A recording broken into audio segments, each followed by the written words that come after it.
జైపూర్ వేదికగా డీసీతో జరిగిన మ్యాచ్లో 12 పరుగుల తేడాతో గెలిచిన ఆర్ఆర్ టీం ఈ సీజన్లో వరుసగా రెండో విజయాన్ని నమోదు చేశారు. మిగిలిన ఆర్ఆర్ టీం ఈ మ్యాచ్లో చాలా పూర్ పొజిషన్ నుండి గేమ్ను గెలుచుకున్నారు. సో ఈ మ్యాచ్లో most of the time Delhi Capitals team Rajasthan Royals వాళ్ళని గట్టిగానే డామినేట్ చేశారు. మిగిలిన ఇనిషియల్గా చూసుకుంటే డీసీ బౌలర్స్ అద్భుతంగా బౌలింగ్ చేసి ఆర్ఆర్ టీంకి అస్సలు రన్స్ అవ్వలేదు. అలాగే వాళ్ళు చేసింది చూసుకున్న ఫస్ట్ 10 ఓవర్స్లో బాగానే ఉంది, మ్యాచ్ గెలిచేలానే కనిపించారు. కానీ ఆర్ఆర్ టీం వాళ్ళ బ్యాటింగ్ ఇన్నింగ్స్ మరియు బౌలింగ్ ఇన్నింగ్స్ రెండింటిలో కూడా ఆఖరి 10 ఓవర్స్లో అద్భుతమైన కంబ్యాక్ చేశారు. Especially the youngster Riyan Parag brilliant batting చేశాడు. ఇప్పటివరకు ఐపీఎల్లో తను మంచిగా ఆడట్లేదని చెప్పి చాలా ట్రోల్ చేశాం. కానీ ఈ సీజన్లో మాత్రం రియాన్ పరాగ్ 2.0 అందరికీ దర్శనమిస్తున్నాడు. సో ఆల్రెడీ మనం ఫస్ట్ మ్యాచ్లో చూసాం తను చాలా మంచి ఇన్నింగ్స్ ఆడాడు. బట్ ఈ మ్యాచ్లో మాత్రం దాన్ని డబుల్ చేశాడు. కేవలం 45 బంతులని 84 పరుగులతో నాట్అవుట్గా నిలిచి ఆర్ఆర్ విక్టరీలో కీ రోల్ ప్లే చేశాడు. సో ఈ మ్యాచ్లో అయితే ఢిల్లీ టీం టాస్ గెలిచి ముందుగా ఫీల్డింగ్ తీసుకుంది. అండ్ ఆర్ఆర్ టాప్ ఆర్డర్ చూసుకుంటే చాలా అంటే చాలా పూర్గా బ్యాటింగ్ చేశారు. Mainly Jos Buttler completely out of touch, 16 బంతులు ఆడిన 11 పరుగులే చేశాడు. అలాగే జైస్వాల్ చూసుకుని 7 బంతులు 5 పరుగులు చేసి మాత్రమే అవుట్ అయిపోయాడు. ఈవెన్ సంజు శాంసన్, ముఖేష్ కుమార్ వేసిన ఒక ఓవర్లో హ్యాట్రిక్ పరుగులు కొట్టినప్పటికీ అతను కూడా తర్వాత అవుట్ అయిపోయాడు. సో ఈ మ్యాచ్లో అయితే ఆర్ఆర్ టీం పవర్ ప్లేలో రన్స్ కొట్టడానికి చాలా ఇబ్బంది పడింది. అట్ ది సేమ్ టైం వికెట్లు కూడా లాస్ అయిపోయారు. ఇన్ఫాక్ట్ వాళ్ళకి పవర్ ప్లేలో కేవలం 31 పరుగులు మాత్రమే వచ్చాయి. అలాగే వాళ్ళు 7.2 ఓవర్స్ ముగిసేసరికి 3 వికెట్లు కోల్పోయి 36 పరుగులు మాత్రమే చేశారు. సో ఈ పాయింట్ ఆఫ్ టైంలో ఆర్ఆర్ టీం కంబ్యాక్ చేస్తుందని చెప్పి ఎవరు ఎక్స్పెక్ట్ చేయలేదు. మెయిన్లీ మనం ఆర్ఆర్ బ్యాటింగ్ బలం అంతా వాళ్ళ టాప్ ఆర్డర్లోనే ఉందని చెప్పి స్టార్టింగ్ నుండి చెప్పుకునే వాళ్ళం. కానీ ఈ మ్యాచ్లో మాత్రం ఆ టీం అది రాంగ్ అని ప్రూవ్ చేసింది. వాళ్ళ top order batsmen completely fail అయిన మిడిల్ ఆర్డర్ బ్యాట్స్మెన్ మాత్రం అదరగొట్టేశారు. ఎస్పెషల్లీ అశ్విని నెంబర్ 5లో బ్యాటింగ్ పంపడం ఒక బ్రిలియంట్ మూవ్ అని చెప్పుకోవాలి. ఎందుకంటే టైంలో DC spin bowlers all over the moon, అసలు ఎక్కడ కూడా రన్స్ అవ్వకుండా చాలా పొదుపుగా బౌలింగ్ చేస్తున్నారు. ఇన్ఫాక్ట్ కుల్దీప్ యాదవ్ తన ఫస్ట్ ఓవర్లోనే జాస్ బట్లర్ వికెట్ కూడా తీశాడు. ఈవెన్ రియాన్ పరాగ్ చూసుకున్నా తన బ్యాటింగ్ స్టార్ట్ చేసినప్పుడు చాలా స్లోగా బ్యాటింగ్ చేశాడు. సో ఆర్ఆర్ టీం 9 ఓవర్లు మూసేసరికి కేవలం 46 పరుగులు మాత్రమే చేసి 3 వికెట్లు కోల్పోయారు. అంటే ఓవర్కు కనీసం 6 పరుగులు చెప్పును కూడా కొట్టలేకపోయారు. బట్ 10 ఓవర్ నుండి చూసుకుంటే అశ్విన్ ఇనిషియేటివ్ తీసుకున్నాడు. కుల్దీప్ యాదవ్ బౌలింగ్లో ఒక 6 కొట్టాడు. అండ్ నెక్స్ట్ ఓవర్లోనే నోకియా బౌలింగ్లో మరో 2 6లు కొట్టాడు.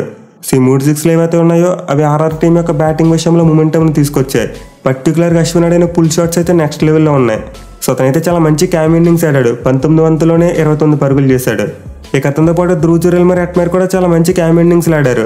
జురేల్ 12 బంతులు 20 పరుగులు చేస్తే హెట్మేర్ 7 బంతుల్లో 14 పరుగులు చేశాడు. అయితే ఆర్ఆర్ బ్యాటింగ్కి స్టార్ మాత్రం రియాన్ పరాగే. అసలు డెత్ ఓవర్స్లో అతని బ్యాటింగ్ ఒక విధ్వంసం. మెయిన్గా లాస్ట్ ఓవర్ చూసుకుంటే హెన్రిక్ నోకియాను ఓచకోత కోసాడు.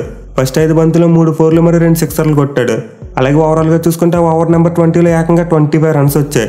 సో రియాన్ పరాగ్ తన ఇన్నింగ్స్లో ఫస్ట్ 26 బంతులు 26 పరుగులే చేశాడు. కానీ నెక్స్ట్ 19 బంతుల్లో చూసుకుంటే ఏకంగా 58 పరుగులు కొట్టాడు. మిగిలిన అతని బ్యాటింగ్ దెబ్బకి ఆర్ఆర్ టీం లాస్ట్ 5 ఓవర్స్లో ఏకంగా 77 రన్స్ కొట్టింది. సో ఇన్నింగ్స్ అయితే కంప్లీట్లీ ఆర్ఆర్ టీం యొక్క బ్యాటింగ్ స్ట్రక్చర్ను మార్చేసింది. వాళ్ళు కనీసం 150 అయినా కొడతారు అనుకునే పొజిషన్ నుండి ఏకంగా 185 రన్స్ కొట్టారు. ఆ లాస్ట్ ఓవర్ కనుక లేకపోయిందంటే ఆర్ఆర్ టీమ్ స్కోర్ 170 కూడా దాటి ఉండేది కాదు. సో రియాన్ పరాగ్ బ్యాటింగ్లో అయితే నిజంగా చాలా డిఫరెన్స్ కనిపిస్తుంది. లాస్ట్ ఇయర్కి అతను చాలా మెచ్యూరిటీ చూపిస్తున్నాడు. మెయిన్లీ గేమ్ యొక్క సిచ్యువేషన్ బాగా రీడ్ చేసి క్రీజ్లో సెట్ అవడానికి ట్రై చేస్తున్నాడు. అండ్ దాన్ని సెట్ అయిన తర్వాత తన పవర్ని అన్లీష్ చేస్తున్నాడు. సో ప్రీవియస్కి మ్యాచ్కి ముందు రియాన్ పరాగ్ డీసీ టీం అయితే చాలా పూర్ రికార్డు ఉంది. 7 ఇన్నింగ్స్లో 75 పరుగులు మాత్రమే చేశాడు. కానీ ఒక్క మ్యాచ్లో అతను 45 బంతుల్లోనే 84 పరుగులు చేసి డీసీ టీంకు చుక్కలు చూపించాడు. అండ్ ఆల్స్ ఇన్నింగ్స్ ఆడినప్పుడు అతను తన బ్యాటింగ్ని చాలా ఎంజాయ్ చేశాడు. మోస్ట్ ఇంపార్టెంట్లీ మిడ్ బ్రేక్ ఇన్నింగ్స్లో చాలా ఎమోషనల్ అయ్యాడు. అంటే నేను పొజిషన్కి రావడానికి చాలా కష్టపడ్డాను, చాలా ప్రాక్టీస్ చేశానని చెప్పుకొచ్చాడు. సో నిజంగా రియాన్ పరాగ్ అయితే ఇప్పుడు తన 2.0 వెర్షన్ చూపిస్తున్నాడు. అండ్ అతను ఇలా చేయడానికి ఖచ్చితంగా ఆర్ఆర్ మేనేజ్మెంట్ చాలా ఎంకరేజ్ చేసింది. వేరే మేనేజ్మెంట్ ఏదైనా ఒక సీజన్ అయిన తర్వాత నువ్వు వెళ్ళిపోబాబు మాకు వద్దని చెప్పి దండం పెట్టేసేవారు. కానీ ఆర్ఆర్ టీం జైస్వాల్ని ఎలా అయితే బ్యాక్ చేస్తూ వచ్చిందో పరాగ్ను కూడా అలానే బ్యాక్ చేస్తూ వచ్చింది. మెయిన్లీ సీజన్లో అతనికి నెంబర్ 4లో బ్యాటింగ్ చేసేందుకు ఆపర్చునిటీ ఇచ్చి బాగా ఎంకరేజ్ చేశారు. ఈవెన్ ఇన్నింగ్స్లో బ్యాటింగ్ చేస్తున్నప్పుడు కూడా అతనికి క్లియర్గా ఇన్స్ట్రక్షన్స్ వచ్చాయంట. నువ్వు చివరి వరకు క్రీజులో ఉండి నీ స్ట్రైక్ రేట్ విషయంలో ఎలాంటి కంగారు పడొద్దని చెప్పి మేనేజ్మెంట్ ఒక మెసేజ్ పంపారంట. సో రియాన్ పరాగ్ని ఎంకరేజ్ చేసిన విషయంలో అయితే ఖచ్చితంగా ఆర్ఆర్ మేనేజ్మెంట్కు చాలా క్రెడిట్ ఇవ్వాలి. ఇక ఢిల్లీ బౌలింగ్ విషయానికి వస్తే పవర్ ప్లేలో అద్భుతంగానే బౌలింగ్ చేశారు. బట్ టువర్డ్స్ ది ఎండ్ వచ్చేసరికి మాత్రం వాళ్ళు దారుణంగా ఫెయిల్ అయ్యారు. మెయిన్లీ ముఖేష్ కుమార్ మరియు హెన్రిక్ నోకియా వీళ్ళిద్దరూ చాలా ఎక్కువ రన్స్ ఇచ్చారు. ఈవెన్ కుల్దీప్ యాదవ్ కూడా ఈ మ్యాచ్లో 10 కంటే ఎక్కువ ఎకానమీతో బౌలింగ్ చేశాడు. సో ఢిల్లీ బౌలర్స్ అందరూ కూడా తలో వికెట్ తీసినప్పటికీ ఎక్స్పెన్సివ్గానే ప్రూవ్ అయ్యారు. ఒక అక్షర్ పటేల్ మరియు ఖలీల్ అహ్మద్ స్పెల్స్ మాత్రమే పొదుపుగా ఉన్నాయి. మిగిలిన 3 బౌలర్స్ మాత్రం ఎక్కువగా రన్స్ ఇచ్చారు. ఇక వాళ్ళ చేసింగ్ విషయానికి వస్తే చాలా మంచి స్టార్ట్ వచ్చింది. Mitchell Marsh all guns blazing స్టార్టింగ్లోనే 5 4లు కొట్టాడు. అండ్ డీసీ టీం 3 ఓవర్స్లోనే 30 పరుగులు కొట్టేసింది. అయితే అలాంటి టైంలో నాండ్రే బర్గర్ అద్భుతంగా బౌలింగ్ చేసి ఒకే ఓవర్లో 2 వికెట్లు తీశాడు. వేగంగా ఆడుతున్న మార్ష్తో పాటు రిక్యూబీని టక్అవుట్ చేశాడు. బట్ అగైన్ డీసీ టీం అయితే మొమెంటం కోల్పోలేదు. ఆ తర్వాత వార్నర్ ఊపందుకున్నాడు. అతను కేవలం 34 బంతుల్లోనే 49 పరుగులు చేసి మ్యాచ్ని గెలిపించేలా కనిపించాడు. మెయిన్లీ ఆర్ఆర్ స్పిన్నర్స్ మీద కౌంటర్ అటాక్ చేస్తే వార్నర్ అయితే చాలా మంచిగా బ్యాటింగ్ చేశాడు. అలాగే రిషబ్ పంత్ చూసుకున్న అతనికి చాలా మంచి సపోర్ట్ అందించి డీసీ టీంను ట్రాక్లో పెట్టారు. వీళ్ళిద్దరు కలిసి 3వ వికెట్కు 67 పరుగుల పార్ట్నర్షిప్ నెలకొల్పారు. అయితే అభేష్ ఖాన్ వార్నర్ వికెట్ ఎప్పుడైతే తీశాడో ఆ తర్వాత డీసీ టీం తడబడడం స్టార్ట్ చేసింది. మెయిన్లీ వికెట్ విషయంలో సందీప్ శర్మ పెట్టిన క్యాచ్ని చాలా మెచ్చుకోవాలి. షార్ట్ థర్డ్ మ్యాన్ పొజిషన్లో చాలా చురుగ్గా కదులుతూ ఒక బ్రిలియంట్ క్యాచ్ తీసుకున్నాడు. అలాగే తర్వాత చూసుకుని 28 పరుగులు చేసిన రిషబ్ పంత్ చాలా బౌలింగ్లో అవుట్ అయిపోయాడు. సో ఆర్ఆర్ టీం అయితే వీళ్ళిద్దరిని అవుట్ చేసి కంబ్యాక్ చేసింది. అయితే చివరిలో స్టబ్స్ మళ్ళీ వాళ్ళని చాలా కంగారు పెట్టాడు. మెయిన్లీ అశ్విన్ వేసిన 18 ఓవర్లో అతను ఇచ్చిన క్యాచ్ను ట్రెంట్ బౌల్ట్ వదిలేశాడు. అంతే నెక్స్ట్ 2 బాల్స్లో చూసుకుంటే స్టబ్స్ వరుసగా 2 6లు కొట్టాడు. అలాగే సందీప్ శర్మ వేసిన 19 ఓవర్లో కూడా ఒక 6 and 4 కొట్టాడు. సో స్టబ్స్ అయితే తన పవర్ రేటింగ్తో చివరిలో ఆర్ఆర్ టీంని చాలా టెన్షన్ పెట్టాడు. కానీ చివరిలో చూసుకుంటే సందీప్ శర్మ మరియు అభేష్ ఖాన్ ఇద్దరు కూడా అద్భుతమైన బౌలింగ్ చేసి ఆర్ఆర్ టీంను గెలిపించారు. మెయిన్లీ 19th ఓవర్లో సందీప్ శర్మ ఫస్ట్ 2 బాల్స్కు 6 and 4 ఇచ్చిన తర్వాత బ్రిలియంట్గా కంబ్యాక్ చేశాడు. అలాగే తర్వాత లాస్ట్ ఓవర్లో 17 పరుగులు కొట్టాల్సినప్పుడు అభేష్ ఖాన్ వరుసగా యార్కర్లు వేసి ఒక్క బౌండరీ కూడా ఇవ్వకుండా ఓవర్ను ఫినిష్ చేశాడు.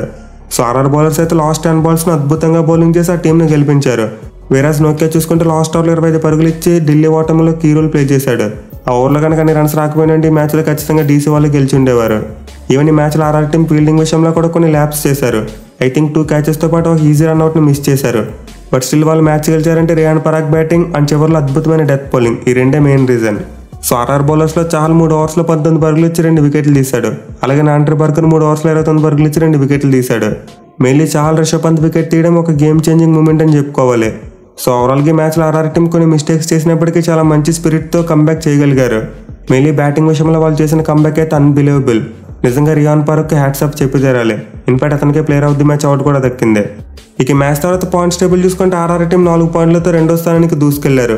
అండ్ డీసీ టీం వరుసగా 2వ మ్యాచ్లో ఓడిపోయి 8వ స్థానానికి పడిపోయారు. సో చూడాలి మరి ఢిల్లీ క్యాపిటల్స్ తర్వాత విశాఖపట్నంలో ఆడబోయే మ్యాచెస్లో ఏమైనా కంబ్యాక్ చేస్తారా లేదా అనేది.